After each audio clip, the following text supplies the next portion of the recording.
मनाली तो आप में से ज्यादातर लोग गए होंगे, लेकिन क्या आप कभी मनाली से लेह लद्दाख गए हैं? अगर गए हैं तो आपका लेह लद्दाख का वो सफर बहुत यादगार रहा होगा। तो आज हम आपको घर बैठे लेह लद्दाख तक लेकर जाएंगे। पूरा रोड मैप आपको दिखाएंगे, कैसे आप जा सकते हैं, रास्ते में कौन कौन से शहर, कौन कौन से गाँव आपको देखने के लिए मिलेंगे, कहाँ कैसी सुविधाएं हैं, कितना खर्चा होगा, जाने का सही और बेस्ट तरीका क्या है। ऐसे तमाम लद्दाख टूर से जुड़े सभी सवालों के जवाब आपको दिए जाएंगे। जानने के लिए इस वीडियो को पूरा जरूर देखिएगा और ऐसी ही एंटरटेनिंग और इन्फॉर्मेटिव वीडियोस आपसे एक रिक्वेस्ट और करूंगा, वीडियो अच्छी लगे तो लाइक जरूर करिएगा, ना अच्छी लगे तो डिसलाइक कर सकते हैं, लेकिन वीडियो को बिना स्किप किए पूरा देखने के बाद। तो चलिए आज चलते हैं लेह लद्दाख।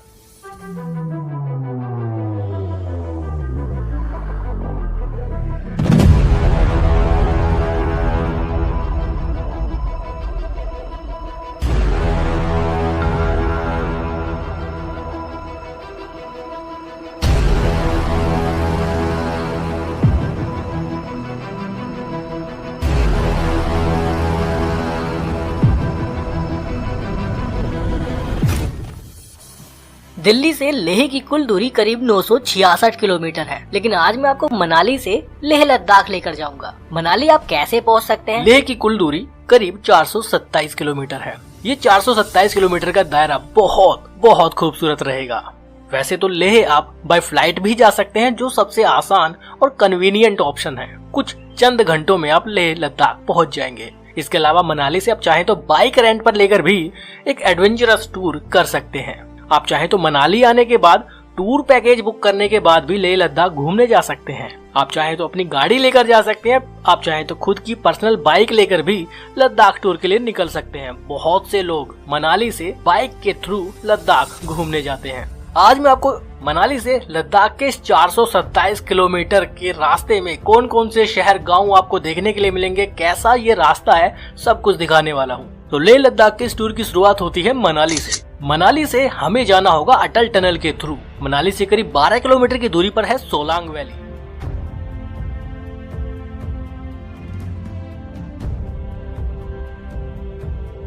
सोलांग वैली होते हुए हम पहुंचेंगे अटल टनल। सोलांग वैली और अटल टनल के बीच का डिस्टेंस भी करीब 15 किलोमीटर है। करीब 9.1 किलोमीटर लंबी अटल टनल को पार करने के बाद हम पहुंचेंगे अटल टनल के नॉर्थ पोर्टल पर। जैसे ही अटल टनल को पार करेंगे तो हमारा स्वागत होगा हिमाचल प्रदेश के लाहौल स्पीति जिले में। अटल टनल के साउथ पोर्टल यानी जहां से हमने एंट्री की थी वो जिला लगता है कुल्लू, और अटल टनल पार करने के बाद हम पहुंचेंगे लाहौल स्पीति डिस्ट्रिक्ट में। जैसे ही अटल टनल पार होती है तो रास्ते दो हिस्सों में डाइवर्ट हो जाता है। दाईं ओर जाने वाला रास्ता जाता है स्पीति वैली की ओर यानी काजा की ओर, और लेफ्ट हैंड वाला बाईं ओर जाने वाला ये रास्ता हमें लेकर जाएगा लाहौल वैली होते हुए भारत के ड्रीम टूर, लोगों के सपनों की दुनिया लद्दाख में। आप में से बहुत से लोगों का ड्रीम टूर होगा लद्दाख। कितने लोग आप में से लद्दाख गए हैं हमें कमेंट बॉक्स में जरूर बताइएगा। कैसा आपका एक्सपीरियंस रहा वो भी आप शेयर कर सकते हैं।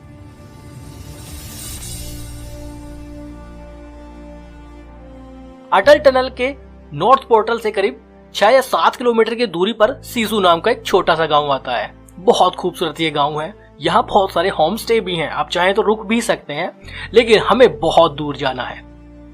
सीसू से करीब 11 किलोमीटर की दूरी पर घोंडला नाम का एक और गांव आता है, और इसी तरह के खूबसूरत लाहौल वैली में मौजूद गांवों से होते हुए हम आगे बढ़ेंगे। 6.5 किलोमीटर की दूरी पर टॉप चिलिंग नाम का गाँव, और फिर थोड़ा आगे जाने के बाद एक पेट्रोल पंप आता है, इंडियन ऑयल पेट्रोल पंप, जिसे लास्ट पेट्रोल पंप के नाम से भी जाना जाता है। उसके बाद हम पहुंचेंगे टांडी ब्रिज। टांडी ब्रिज एक बहुत खूबसूरत जगह है। वहां से एक रास्ता डाइवर्ट होता है किश्तवाड़ की ओर, जो अपने आप में एक बहुत डेडलीस्ट रोड कहलाया जाता है। किश्तवाड़ होते हुए आप चाहें तो हिमाचल प्रदेश के सच पास तक भी जा सकते हैं। ये टूर भी बहुत ज्यादा एडवेंचरस है, रास्ते बेहद खराब है। Most deadliest road of India के नाम से भी इन रास्तों को जाना जाता है। टांडी ब्रिज 8-8.5 किलोमीटर की दूरी पर जाने के बाद हम पहुंचेंगे लद्दाख टूर के हमारे पहले स्टॉप केलोंग में। केलोंग बहुत खूबसूरत और लद्दाख जाने वालों के लिए एक बेस्ट डेस्टिनेशन है। यहाँ अमूमन लोग नाइट स्टे भी करते हैं। दिल्ली से जो बस लेह के लिए निकलती है उसका नाइट स्टे केलोंग में ही होता है। केलोंग में बहुत सारे होटल्स भी हैं, केलोंग में बहुत सारे होम स्टे हैं। आप चाहे तो यहाँ रात को रुक भी सकते हैं। और मेरा मानना तो यही है कि आप पहला स्टॉप केलोंग में कर लें और केलोंग से नेक्स्ट डे अर्ली मॉर्निंग सुबह 5 या 6 बजे आप लद्दाख के लिए रवाना हो जाइए। केलोंग से 2-2.5 किलोमीटर की दूरी पर एक गांव आता है गुमरंग नाम का। वैसे ये गांव ऑन रोड नहीं है, रास्ता अलग से डाइवर्ट होता है, लेकिन बहुत खूबसूरत जगह है। और गुमरंग से 3.5 किलोमीटर की दूरी पर आता है स्टिंगरी। स्टिंगरी भी हिमाचल प्रदेश का एक खूबसूरत गांव है। यहाँ एक हेलीपैड भी है। स्टिंगरी से करीब 18 किलोमीटर की दूरी पर हम पहुंचेंगे हिमाचल प्रदेश के एक बहुत ही खूबसूरत जगह है जिस्पा में। जिस्पा बहुत शानदार जगह है। जिस्पा में रुकने के लिए कैंपिंग वगैरह की भी फैसिलिटी है, जहां एक व्यक्ति से करीब 1000 या 1200 रुपए लिया जाता है, जिसमें फूड वगैरह भी इंक्लूड रहता है। जिस्पा से जो हम खूबसूरत व्यूज देखते हैं वो बहुत शानदार है। इसके अलावा जिस्पा में लोग खुद के कैंप भी आकर लगाते हैं, क्योंकि काफी अच्छा खासा स्पेस जिस्पा में देखने के लिए मिलता है। तो आप चाहें तो अपना कैंप भी लगा सकते हैं। लेकिन यहाँ पे टेम्परेचर बहुत ज्यादा लो हो जाता है नाइट में, तो बी केयरफुल। विंटर वियर आपके पास प्रॉपर होने चाहिए, स्लीपिंग बैग आपके पास प्रॉपर होने चाहिए, उसके बाद ही आप यहाँ पर नाइट कैंपिंग कर सकते हैं। जिस्पा से करीब 9 किलोमीटर आगे जाने के बाद हम पहुंचते हैं दारचा। दारचा बहुत शानदार जगह है। दारचा में एक चेक पोस्ट है जहां पर हमें अपने डॉक्यूमेंट्स वेरीफाई कराने पड़ते हैं। हमें अपनी इंफॉर्मेशन देनी होती है कि हम आगे कहां जा रहे हैं। उस चेक पोस्ट पर एंट्री करवाना जरूरी है। एंट्री के लिए आपके पास आधार कार्ड का होना बहुत जरूरी है। इसके अलावा किसी भी तरह का परमिट आपको नहीं चाहिए मनाली से लद्दाख जाने के लिए। अगर आप वाया अटल टनल जा रहे हैं, अगर आप वाया रोहतांग पास जाएंगे तो आपको रोहतांग पास का परमिट बनवाना पड़ेगा। लेकिन दारचा में सिर्फ आपको आपका आधार कार्ड, गाड़ी नंबर वगैरह नोट कराना होता है, उसके बाद आप आगे बढ़ सकते हैं। दारचा से एक रास्ता दारचा वैली के लिए भी जाता है। उस रोड को दारचा योत्से रोड नाम से जाना जाता है। इसके अलावा दारचा के बारे में मैं आपको बताना चाहता हूँ कि दारचा वो जगह है जो हिमाचल प्रदेश का लास्ट रेजिडेंशियल प्लेस है, यानी ये लास्ट गांव है हिमाचल प्रदेश का। इसके बाद हिमाचल प्रदेश की सीमा बहुत बड़ी है, लेकिन वहाँ कोई परमानेंट रेजिडेंस नहीं है, क्योंकि वहाँ ठंड बहुत ज्यादा हो जाती है। हाई एलिवेशन वाला वो एरिया है और बहुत ज्यादा बर्फबारी हो जाती है। दारचा की समुद्र तल से ऊंचाई करीब 11,020 फीट है। पहले दिल्ली से लेह जाने वाली बस दारचा में रुका करती थी, लेकिन अब वो बस केलोंग में रुकती है। इसके अलावा वो बस जुलाई में स्टार्ट होती है, जो सितंबर तक रेगुलर चलती है। हिमाचल प्रदेश रोडवेज की वो बस है। अगर उस बस के बारे में आप प्रॉपर जानकारी जानना चाहते हैं तो हमें कमेंट बॉक्स में बताइए। अगर आप HRTC की रोडवेज बस से लद्दाख टूर करना चाहते हैं तो उससे रिलेटेड अगर आपको कोई इन्फॉर्मेशन चाहिए तो आप हमें कमेंट बॉक्स में जरूर पूछ सकते हैं। दारचा चेक पोस्ट का एक मकसद ये भी है कि अगर दारचा से आगे मौसम खराब होता है, बर्फबारी की संभावना होती है या भारी बारिश की संभावना होती है, तो दारचा चेक पोस्ट से ट्रैफिक को रोक दिया जाता है। उसके बाद आप आगे नहीं बढ़ सकते हैं। दारचा से थोड़ा आगे जाने के बाद ही रोड 2 अलग अलग रोड में डाइवर्ट होता है। एक रोड सीधा जाता है और एक रोड राइट हैंड पर ऊपर की ओर डाइवर्ट हो जाता है। जो रोड ये सीधा जा रहा है ना, ये निम्मू पदम दारचा रोड कहलाता है और ये रोड बहुत बहुत स्पेशल होने वाला है भविष्य में। लेकिन हम लोगों को लद्दाख जाने के लिए फिलहाल राइट हैंड पर यू टर्न ऊपर की ओर लेना पड़ेगा। निम्बू पदम दारचा रोड के बारे में मैं आपको बताना चाहता हूँ कि ये एक नया हाईवे बनाया जा रहा है जो लेह को लाहौल वैली से कनेक्ट करेगा। आगे जाके जब ये रोड चालू हो जाएगा तो मनाली से लेह जाने में मात्र 10 घंटे का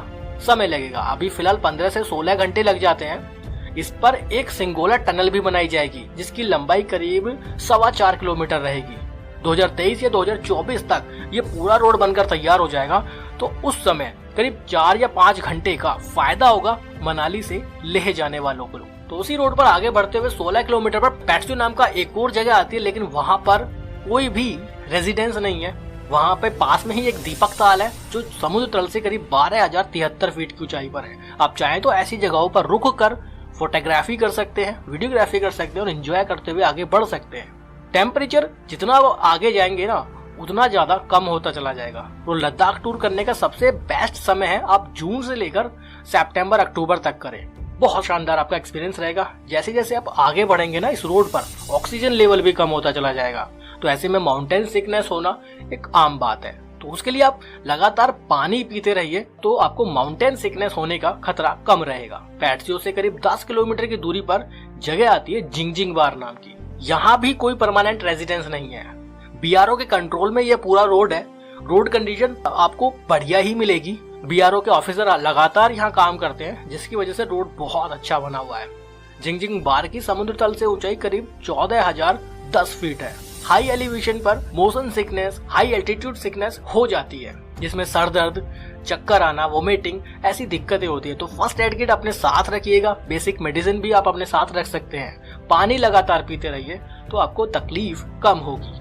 जिंगजिंग बार के बारे में मैं आपको बताना चाहता हूँ कि जिंगजिंग बार से लद्दाख की कुल दूरी मात्र 66 किलोमीटर रह जाती है। वैसे तो लेह की दूरी काफी ज्यादा है, लेकिन लद्दाख की जो सीमा शुरू होगी वो मात्र जिंगजिंग बार से 66 किलोमीटर की दूरी पर है। पास में जो ये नदी बह रही है ना, इसको चंद्रा और भागा रिवर के नाम से जाना जाता है, जो आगे जाके चिनाब रिवर में कनेक्ट होती है। और चंद्रा भागा रिवर बारालाचा पास से ही ओरिजिनेट होती है। जिंगजिंग बार से बारालाचा पास की चढ़ाई शुरू हो जाती है, या जिंगजिंग बार को बारालाचा पास का साउथ पोर्टल भी बोल सकते हैं। और जितने भी ये ऊंचे ऊंचे पहाड़ देख रहे हैं ना, ये सब जांस्कर रेंज कहलाई जाती है। हिमालय पर्वत की जांस्कर रेंज है, और पीर पंजाल रेंज और जांस्कर रेंज यहाँ आकर आपस में कनेक्ट होती है। रास्ता बहुत शानदार रहेगा, रोड ट्रिप बहुत जबरदस्त आपकी रहेगी। मनाली से 427 किलोमीटर का ये सफर बहुत शानदार रहने वाला है। इसके अलावा मनाली से लेह तक जाते वक्त आपको 4 बड़े बड़े हाई पासेस से होकर गुजरना पड़ेगा। उसमें से सबसे पहला आएगा बारालाचा पास, दूसरा आएगा नकीला पास, और तीसरा आएगा लाचू लुंगला पास, और चौथा आएगा तांगलांगला पास। इसमें से बारालाचा पास हिमाचल प्रदेश में है, और बाकी तीनों पास लद्दाख में एंट्री लेने के बाद पड़ेंगे।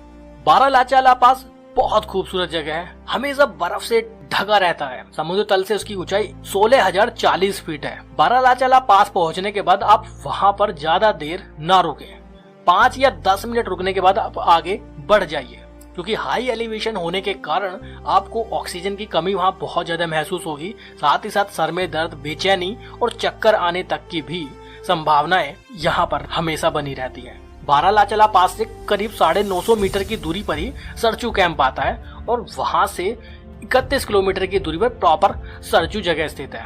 नाइट स्टे करने के लिए सरचू कैंप भी एक बेस्ट जगह है, लेकिन जून से लेकर सितंबर तक ही ये एक्टिव स्टेज में रहते हैं। विंटर में अगर आप लद्दाख टूर कर रहे हैं तो ये आपको नहीं मिलने वाला है। वैसे तो विंटर में ये पूरा रोड ही बंद हो जाता है। सरचू से 12 किलोमीटर की दूरी पर वो जगह आ जाएगी जिसे गेटवे ऑफ हिमाचल के नाम से जाना जाता है। यहाँ हिमाचल प्रदेश की सीमा समाप्त होती है, और उसके बाद आपकी एंट्री होगी आपके ड्रीम टूर लद्दाख में। वैसे गेटवे ऑफ हिमाचल से लेह की दूरी 237 किलोमीटर है, लेकिन जैसे ही आप गेटवे ऑफ हिमाचल से आगे बढ़ेंगे आपकी एंट्री लद्दाख रीजन में हो जाएगी। गेटवे ऑफ हिमाचल से 31 किलोमीटर की दूरी पर आता है नकीला पास। नकीला पास का जो एलिवेशन है वो 15,547 फीट है। बारालाचा पास से थोड़ा कम हाइट पर नकीला पास बना हुआ है। वहीं नकीला पास से करीब 11 किलोमीटर की दूरी पर लाचुंग लुंगला पास पे आप पहुंचेंगे, जिसकी हाइट समुद्र तल से 16,598 फीट है। तो इन सभी हाई पासेस पर आपको रुकना नहीं है, जितना जल्दी हो सके आप इन हाई पासेस से आगे बढ़ जाइए। लाचू लुंगला पास से करीब 22 किलोमीटर की दूरी पर आता है पेंग। पेंग एक ऐसी जगह है जहां पर आपको फूड के ऑप्शन मिल जाएंगे। आप चाहें तो यहाँ अपना लंच भी कर सकते हैं, आप स्नैक्स एंजॉय कर सकते हैं। पेंग से 37 किलोमीटर की दूरी पर आता है मेरियो, और मेरियो से 28 किलोमीटर की दूरी पर एक और हाई पास का आपको सामना करना पड़ेगा, जिसका नाम है तांगलांगला पास। समुद्र तल से इसकी ऊंचाई 17,582 फुट है, और मनाली से लद्दाख जाते वक्त सबसे हाईएस्ट पास तांगलांगला पास है, जो आपको मनाली से लेह के रास्ते में ही देखने के लिए मिलेगा।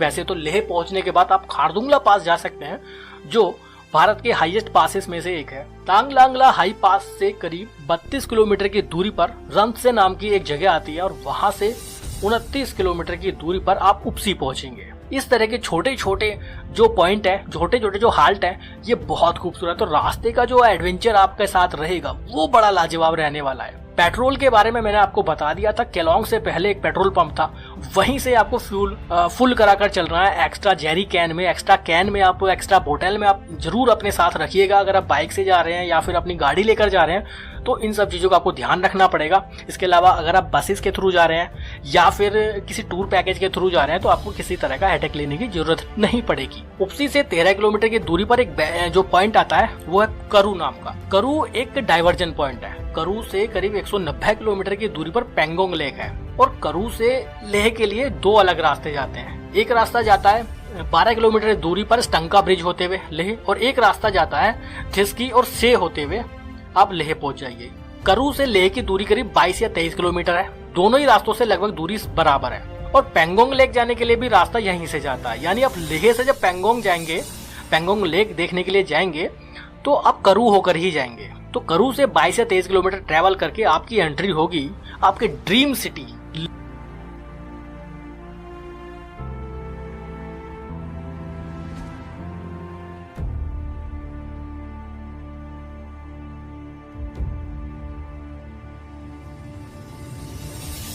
अब बात करते हैं कि इस 427 किलोमीटर के दायरे में आपको क्या क्या चैलेंज फेस करने के लिए मिलेंगे। आपको जगह जगह आपको 4 बड़े बड़े हाई पासेस देखने के लिए मिलेंगे, जो सुनने में बहुत आसान लगते हैं, लेकिन जब हम बाय रोड वहां पहुंचते हैं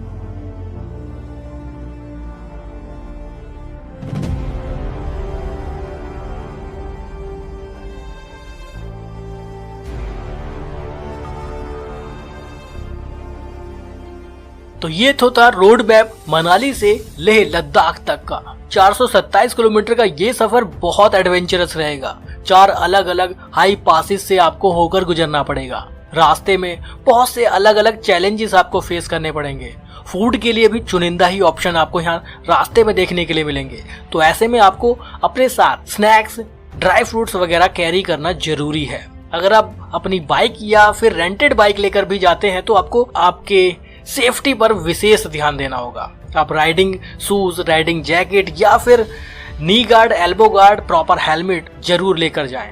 अगर आप अपनी पर्सनल बाइक लेकर जाते हैं तो बाइक को प्रॉपर सर्विस कराकर ही लेकर जाएं, क्योंकि रास्ते में आपको कहीं किसी भी तरह की हेल्प नहीं मिल पाएगी अगर आपकी बाइक में कोई प्रॉब्लम होती है तो ऐसे में आपको बाइक से जुड़ी कुछ बेसिक एक्सेसरीज भी साथ में रखनी पड़ेंगी। बेसिक टूल किट आपको अपने साथ रखनी पड़ेगी। आपकी सेफ्टी के लिए सारे गियर आपको अपने साथ कैरी करने होंगे, यूज करने होंगे, तभी आप एक सक्सेसफुल लद्दाख टूर बिना किसी हैसल के, बिना किसी प्रॉब्लम के कर पाएंगे। इसके अलावा अगर आप पर्सनल बाइक लेकर जाते हैं तो आपकी बाइक आपकी पर्सनल ही होनी चाहिए, यानी कि आरसी आपके नाम होनी चाहिए, तभी आप लद्दाख टूर प्रॉपर कर पाएंगे, वरना आपको बहुत दिक्कत होने वाली है। आप अपने फादर की बाइक, अपने भाई की बाइक, अपने दोस्त की बाइक लेकर नहीं जा सकते हैं। हाँ, रेंटेड बाइक के लिए एक अलग से परमिशन दी जाती है, तो आप रेंटेड बाइक लेकर जा सकते हैं, क्योंकि रेंटेड बाइक तो रेंटेड है, आरसी में आपका नाम हो ही नहीं सकता। तो रेंटेड बाइक लेकर जाने के लिए एक अलग नियम है। लेकिन अगर आप अपनी खुद की बाइक लेकर जा रहे हैं तो प्रॉपर आपकी आरसी में आपका नाम होना चाहिए। कुछ इस तरह के नियम अब लद्दाख में बन चुके हैं, तो थोड़ा केयरफुल होकर जाइएगा ताकि आपको किसी भी तरह की दिक्कत ना हो। पेट्रोल के खर्चे की अगर मैं बात करूं तो वो डिपेंड करता है कि आपकी बाइक कौन सी है, आप किस बाइक को लेकर जाते हैं, वो माइलेज कैसा देती है। मनाली से लेह की दूरी 427 किलोमीटर है, तो राउंड ट्रिप में आप समझ सकते हैं कि आपकी बाइक कितनी चलेगी। इसके अलावा अगर आप लेह में मौजूद हैं तो लेह में घूमने के लिए भी आपको बहुत दूर दूर तक जाना पड़ेगा। करीब 223 किलोमीटर की दूरी पर लेह से पेंगोंग लेक है, तो ऐसे में एक पूरा दिन आपको पेंगोंग लेक पहुंचने में लगेगा। नाइट स्टे आपको पेंगोंग लेक के पास ही करना पड़ेगा। नेक्स्ट डे आप पेंगोंग लेक से लेह वापस आएंगे। इसके अलावा लेह से खारदुंगला टॉप की दूरी करीब 40 किलोमीटर है। 1.5 घंटे का वो रास्ता रहेगा। खारदुंगला टॉप से खारदुंगला पास की दूरी भी करीब 32 किलोमीटर है। 1 से 1.5 घंटे का वो भी रास्ता रहेगा। वो बहुत डेंजरस रोड है। हाई पास पे आप पहुंचेंगे तो बहुत केयरफुल आपको रहना पड़ेगा। खारदुंगला पास से अगर आप दीक्षित जाते हैं तो 42 किलोमीटर की दूरी आपको फिर तय करनी पड़ेगी। 1.5 घंटा उसमें भी आपको लगने वाला है, और दीक्षित से नुब्रा वैली आपको 74 किलोमीटर फिर आगे जाना पड़ेगा, और 3 घंटे उसमें भी आपको लगेंगे। तो कुल मिला के करीब लेह में घूमने का ये वन साइड टूर ही 411 किलोमीटर बैठ जाता है। ऐसे में जाना और आना, वापस आने का मतलब 822 किलोमीटर आपको लेह में ट्रेवल करना पड़ेगा, जिसमें Pangong lake, Nubra valley, Khardungla top जैसे बड़े बड़े साइट सीन मौजूद हैं। तो 800-850 किलोमीटर आपको लेह में आने के बाद ट्रैवल करना पड़ेगा, और इस ट्रैवल को करने के लिए आपको पहले लेह में बनवाना होगा एक परमिट, जिसका करीब 500 से 700 के आसपास खर्चा आता है एक पर्सन का। तो जितने भी लोग जाते हैं सबको अपना इंडिविजुअल परमिट बनवाना पड़ेगा, जो लेह में एसडीएम ऑफिस से बनते हैं या फिर किसी एजेंट के थ्रू भी आप बनवा सकते हैं। तो ऐसा नहीं है कि मनाली से लेह पहुंच गए तो सब कुछ हो गया। अब लेह में घूमने के लिए भी करीब 800 साढ़े 800 किलोमीटर आपको चलना पड़ेगा, ट्रेवल करना पड़ेगा, उसके बाद ही आप लेह के कुछ खास पॉइंट्स को कवर कर पाएंगे। बात करते हैं कि कितने दिन का टूर बनाए। देखिए करीब 10 से 15 दिन का तो आपको समय लेकर ही जाना पड़ेगा। मैं अगर दिल्ली से अगर बात करूं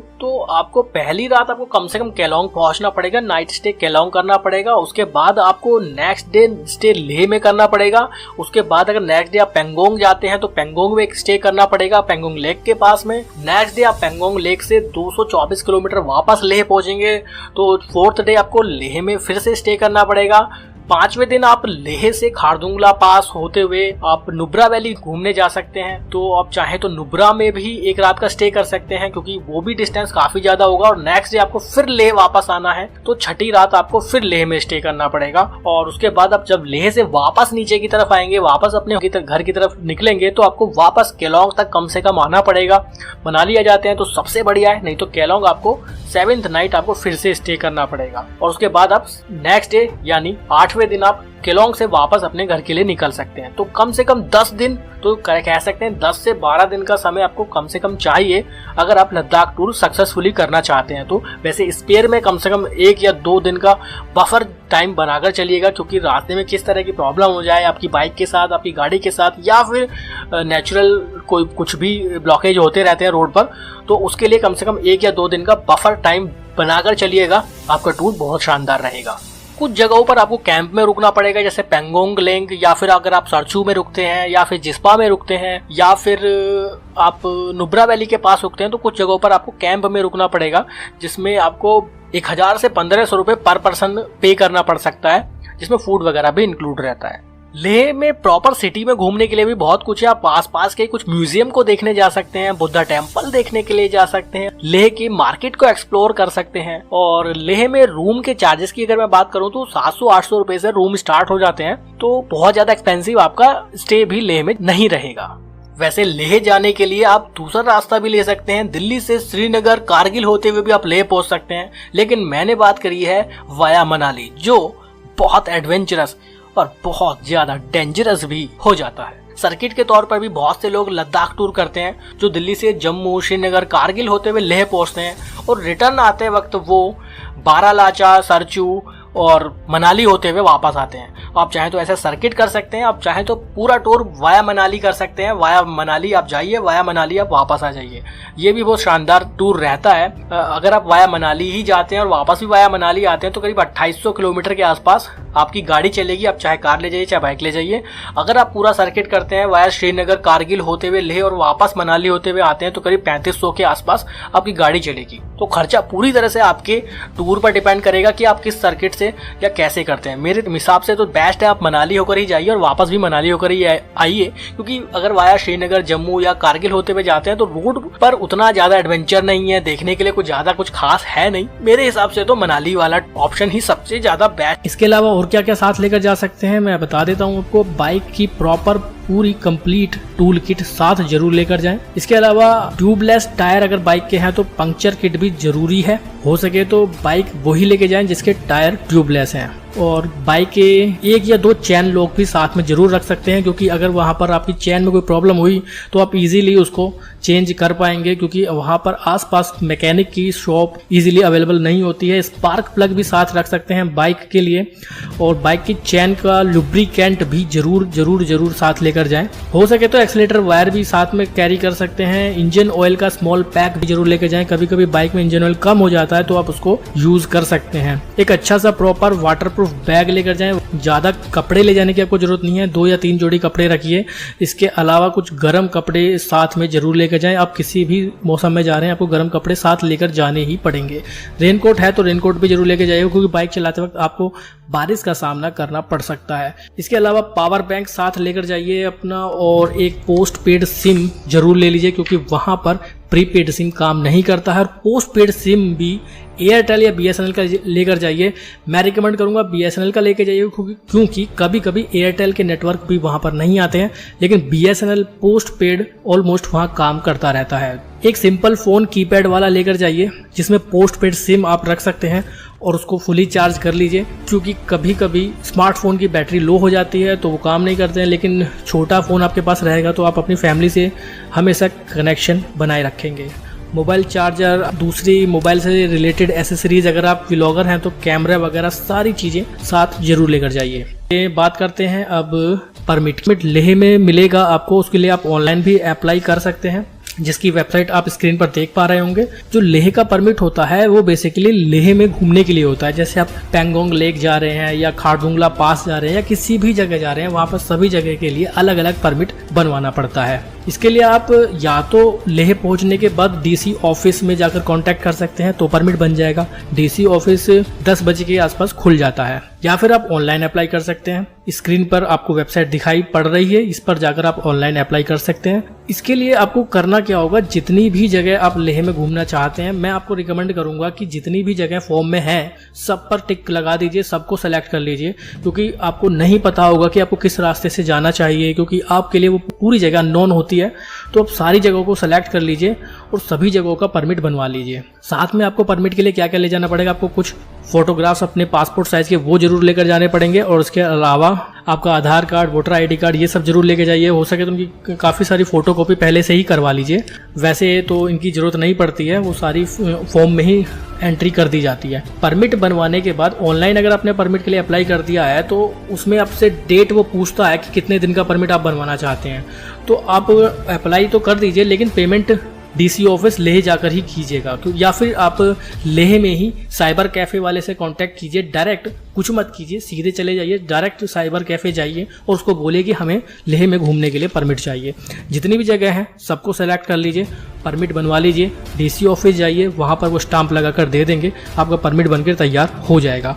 अगर आप सभी जगहों का परमिट बनवाते हैं तो 750 रुपये के आसपास एक मेंबर का परमिट बन जाएगा। आप लेह में कहीं भी किसी भी जगह जाइए, उस परमिट को दिखाइए और आप घूम सकते हैं।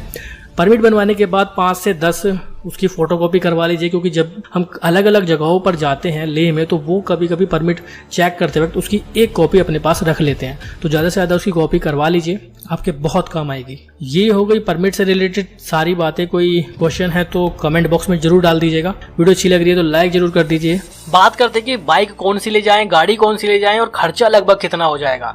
देखिए, बाइक तो आप कोई भी लेकर जा सकते हैं, लेकिन मेरा मानना है कि अगर आप अपनी बाइक लेकर जाते हैं तो एक बाइक पर एक बंदा ही जाइए। 2 लड़के अगर आप बैठकर जाएंगे तो दिक्कत हो सकती है। इसके अलावा आप 100 सीसी से लेकर 1000-1500 सीसी तक की कोई सी भी बाइक ले जा सकते हैं, लेकिन वो वेल सर्विस्ड होनी चाहिए। कार की बात करें तो अगर एसयूवी रहेगी तो सबसे ज्यादा आपके साथ अच्छा रहेगा।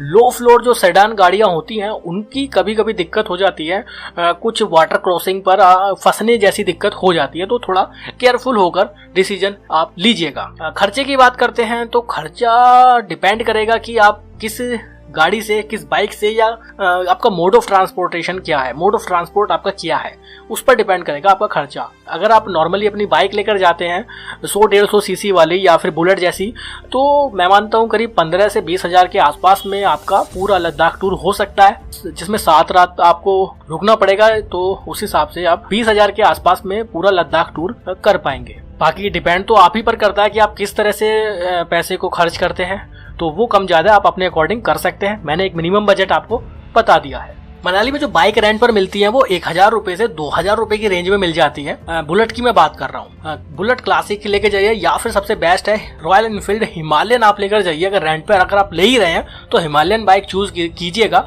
तो आपको ज्यादा कंफर्टेबल रहेगा लद्दाख टूर करना। अगर आपके पास अपनी पर्सनल कोई भी बाइक है तो आप लेकर जा सकते हैं, लेकिन प्रॉपर सर्विस करवाने के बाद ही जाइएगा। अगर आप बस के थ्रू लद्दाख टूर करना चाहते हैं तो उसके बारे में मैं आपको अलग से वीडियो बनाकर पूरी डिटेल दे दूंगा कि बस की टाइमिंग क्या है, क्या किराया है, कैसे बुकिंग करनी है। तो आप कमेंट बॉक्स में हमसे बता सकते हैं कि क्या आप वो वीडियो देखना चाहते हैं। इसके अलावा इस साल आगे आपको पूरा लद्दाख टूर कराएंगे वर्चुअली, घर बैठे। पूरी एक नई सीरीज लेकर आएंगे लद्दाख टूर से संबंधित, तो लाइक जरूर करिएगा। आगे भी ऐसी ही इंफॉर्मेटिव एंटरटेनिंग वीडियो आपके साथ शेयर करते रहेंगे। कोई और सवाल है तो आप कमेंट बॉक्स में जरूर डालिए, उसका जवाब भी जरूर देंगे लद्दाख टूर से संबंधित। चैनल पर नए हैं तो सब्सक्राइब करके जाइएगा, वीडियो को लाइक शेयर जरूर करिएगा। अभी के लिए बाय, बहुत बहुत धन्यवाद।